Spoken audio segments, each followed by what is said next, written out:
I met Bridget 8 years ago. She was full of life, radiant, and had this way of making everything feel exciting. When we first got together, I genuinely believed she was the one.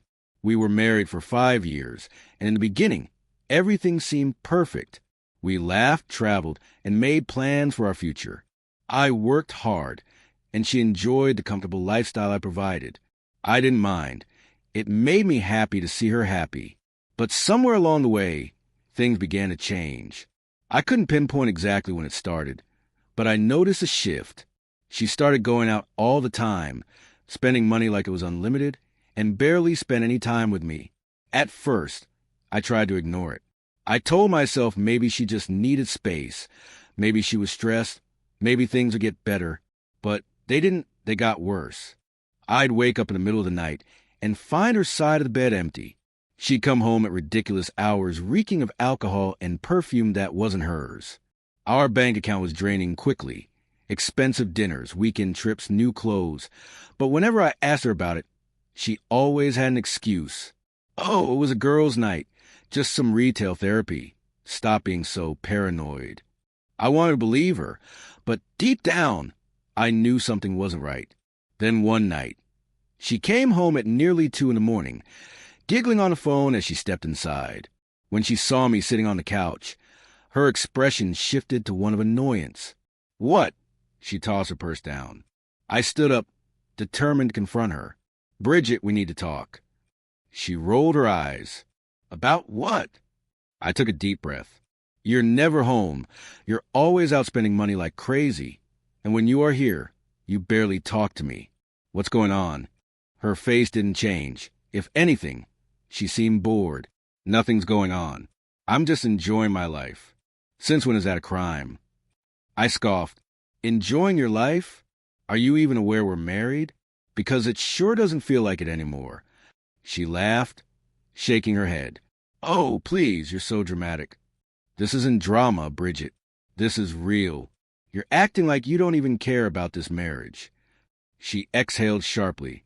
That's not true, she snapped. But I'm tired of you always trying to control me. And then she said it. I'm not afraid to replace you. Her words hit me like a slap. For a moment, everything went still. I stared at her, my heart pounding in my chest, but my face stayed calm. What did you just say? She met my gaze without flinching. You heard me. A cold chill ran down my spine. Replace me? What the hell did that mean? For the first time, I felt certain she wasn't just acting different, she was different. We continued to argue, but my mind was racing. That one sentence kept replaying in my head. Something was wrong, and I was going to find out what. She grabbed her purse and stormed out, slamming the door behind her. But this time, I didn't feel angry or hurt. I felt focused. I started paying closer attention, watching her more carefully. I checked our bank statements. Expensive dinners at places we'd never gone together, hotel charges, late-night Uber rides. Nothing added up. Then one evening, I came home earlier than usual. I set my keys down and was about to call out to her when I heard her voice, soft, flirty, not meant for me. I froze. I know, baby, she was saying. I miss you too. I hate sneaking around like this. My stomach twisted. I stepped forward, but my phone rang. As I looked down at the screen, Bridget spun around so fast it was like she had seen a ghost. Her face went pale, and she fumbled with her phone. I'll talk to you later, she said quickly. Hanging up. Who was that? I asked, my voice calm but firm. She laughed nervously. Oh, just Melissa. Melissa? The same friend she barely even talked to anymore. I didn't believe her for a second, but I didn't press her. Not yet. She smiled tightly, grabbed her purse, and left. That was it. That was the moment I knew Bridget was cheating on me. That night, I waited until she fell asleep, then took her phone. I wasn't a jealous type, but after what I'd heard, I had to know for sure. I went through her messages, her Instagram, WhatsApp, and emails, but there was nothing. Either she had erased everything, or she was using another phone.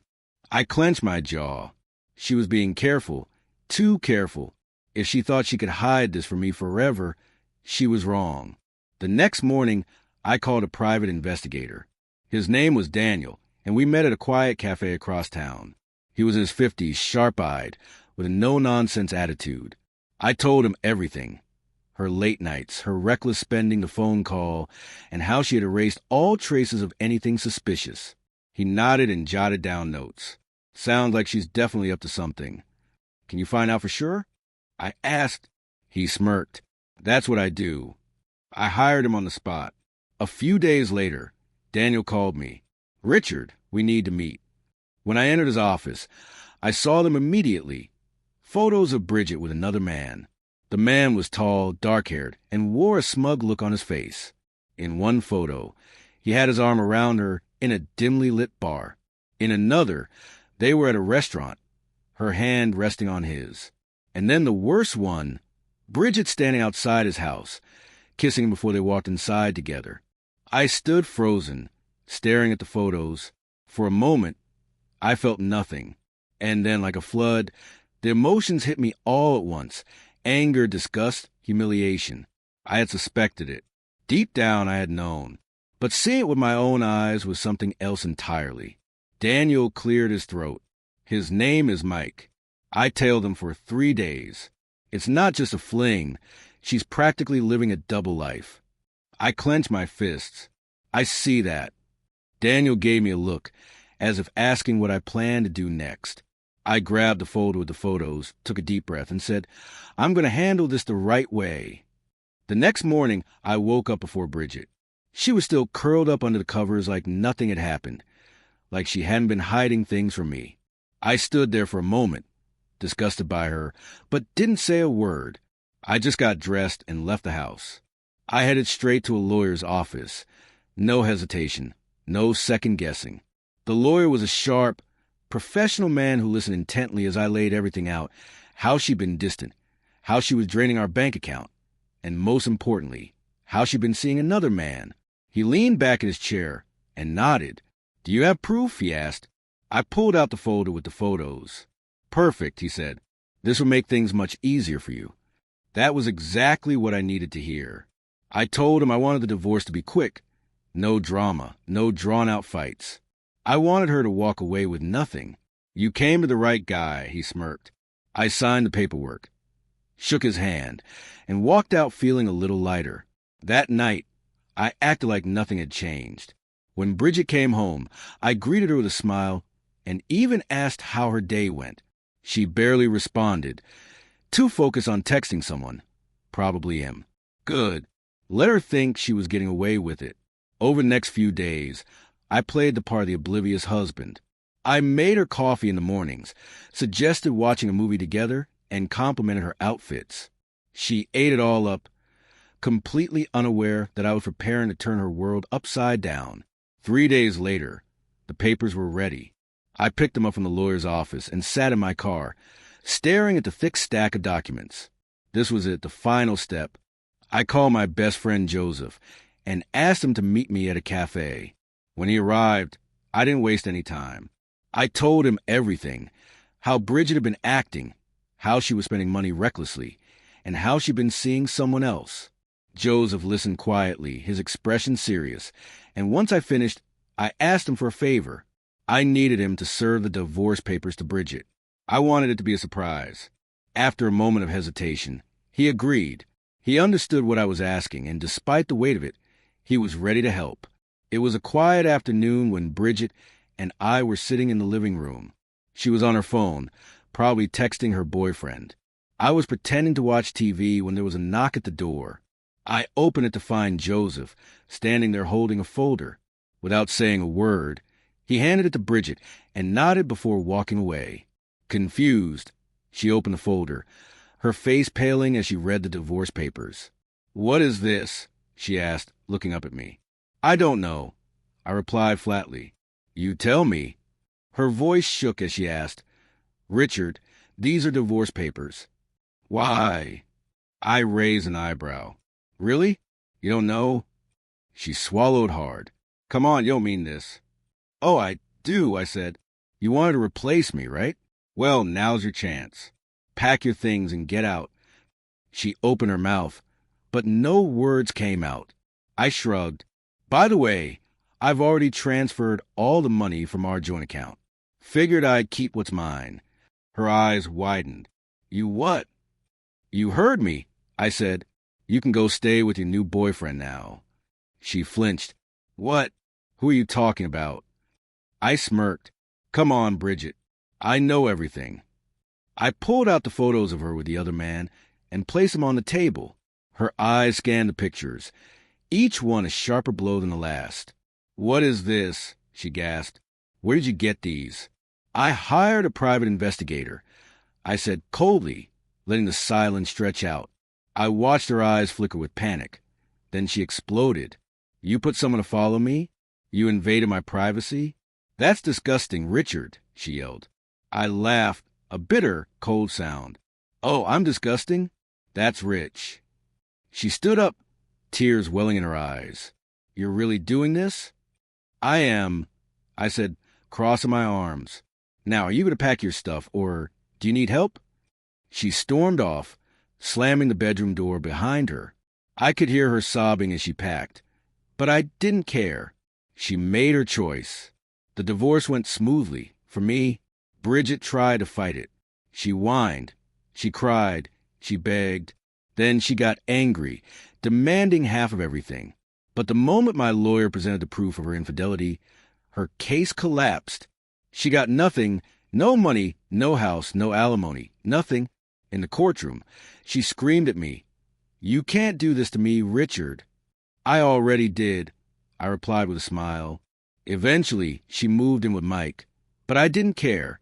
For the first time in years, I felt free.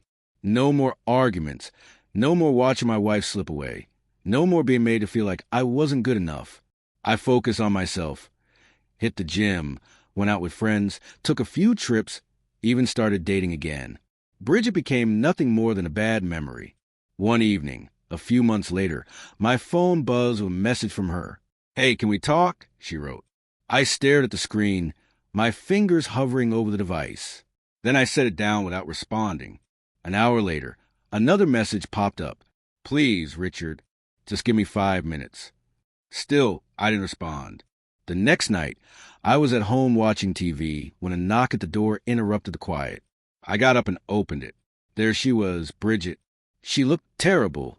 Her hair was a mess, dark circles under her eyes, her makeup smudged. She wasn't the confident, smug woman who had laughed in my face months ago. She looked defeated. Richard, please, she said softly, her voice shaking. I made a mistake. I leaned against the doorframe. Oh, you think? Her eyes welled with tears. Mike! He wasn't who I thought he was. We broke up. I smirked. Wow. Shocking. She swallowed hard. I don't have anywhere to go. I let out a low whistle. So what? You thought you'd just come back here? Back to me? She sniffled. Can we just talk? She reached for my arm, but I stepped back. Talk about what? About how you threw away our marriage for some loser. How you laugh at me behind my back. I was stupid, she whispered. I thought the grass was greener, but it wasn't. I miss you. I miss us. I shook my head. There is no us anymore. She wiped her eyes. Richard, please. I regret everything. I sighed. Yeah, well, I don't. And with that, I shut the door in her face. I heard her sobbing outside for a while. But I didn't care. She made her choice, and I made mine. I never looked back.